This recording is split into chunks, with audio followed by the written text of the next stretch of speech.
മുഖ്യമന്ത്രിയുടെ ദുരിതാശ്വാസ നിധി ദുർവിനിയോഗം സംബന്ധിച്ച കേസിൽ ഉത്തരവിനായി ലോകായുക്തയെ തന്നെ സമീപിക്കാൻ ഹർജിക്കാരന് ഹൈക്കോടതിയുടെ നിർദ്ദേശം. ലോകായുക്ത വിധി വൈകുന്നതിനെതിരെ സമർപ്പിച്ച ഹർജി ഹൈക്കോടതി ഏപ്രിൽ 1 മാറ്റി. ലോകായുക്ത വിധി അനന്തമായി നീളുകയാണെന്നും വിധി പ്രഖ്യാപിക്കാൻ നിർദ്ദേശം നൽകണമെന്നും ആവശ്യപ്പെട്ട് തിരുവനന്തപുരം സ്വദേശി R. ശശികുമാർ സമർപ്പിച്ച ഹർജിയാണ് ചീഫ് ജസ്റ്റിസ് S. മണികുമാർ അധ്യക്ഷനായ ബെഞ്ച് പരിഗണിച്ചത്. ഹർജിക്കാരനോട് ലോകായുക്ത മുമ്പാകെ ഹർജി നൽകാൻ കോടതി നിർദ്ദേശിച്ചു. വാക്കാലാണ് കോടതിയുടെ നിർദ്ദേശം.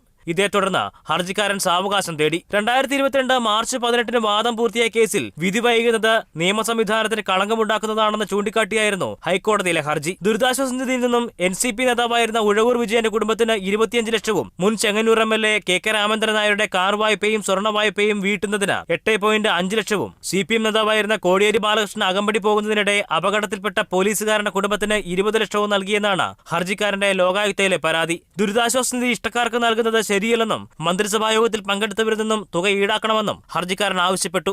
Kerala vision news, Kochi.